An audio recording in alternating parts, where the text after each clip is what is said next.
ইরানের ওপর আরও কঠোর অর্থনৈতিক ব্যবস্থা নেওয়ার হুমকি দিয়েছেন মার্কিন প্রেসিডেন্ট ডোনাল্ড ট্রাম্প। হরমুজ প্রণালী পুনরায় চালুর বিষয়ে আলোচনা অচলাবস্থায় থাকায় ওয়াশিংটন তেহরানের বিরুদ্ধে নতুন পদক্ষেপের প্রস্তুতি নিচ্ছে।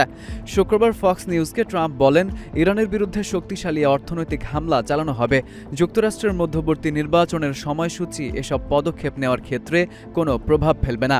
এর আগে মার্কিন অর্থমন্ত্রী স্কট বেসেন্ট জানিয়েছিলেন, আগামী সপ্তাহে ইরানের বিরুদ্ধে নজিরবিহীন কিছু অর্থনৈতিক ব্যবস্থা ঘোষণা করা হবে। তিনি বলেন, ইরানের উপর আর্থিক চাপের পাশাপাশি দেশটির বন্দরগুলোতে প্রবেশ সীমিত করতে নৌ অবরোধও অব্যাহত থাকবে। 5+ স্টার রেটিং প্রাপ্ত দেশের সর্বোচ্চ বিদ্যুৎ সাশ্রয়ী ওয়ালটন এসি স্মার্ট কমফোর্ট এখন নেক্সট লেভেলে। গত সপ্তাহে যুক্তরাষ্ট্র ইরানের সঙ্গে অর্থ লেনদেনে জড়িত কয়েকটি মুদ্রা বিনিময় প্রতিষ্ঠান, ভুয়া কোম্পানি, ব্যাংক ও আর্থিক সহযোগীর উপর নিষেধাজ্ঞা দেয়।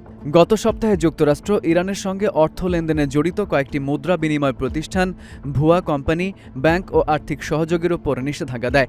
এসব প্রতিষ্ঠান ইরানের হয়ে আন্তর্জাতিক আর্থিক ব্যবস্থার মাধ্যমে কোটি কোটি ডলার সরাতে সহায়তা করেছে বলে অভিযোগ ওয়াশিংটনের। এছাড়া আইআরজিসির সঙ্গে অর্থ লেনদেন, নিষেধাজ্ঞা এড়ানো এবং অবৈধভাবে অর্থ স্থানান্তরের অভিযোগে দুটি ডিজিটাল সম্পদ বিনিময় প্রতিষ্ঠান এবং একটি বহুজাতিক কর্পোরেট নেটওয়ার্কের বিরুদ্ধেও ব্যবস্থা নিয়েছে যুক্তরাষ্ট্র।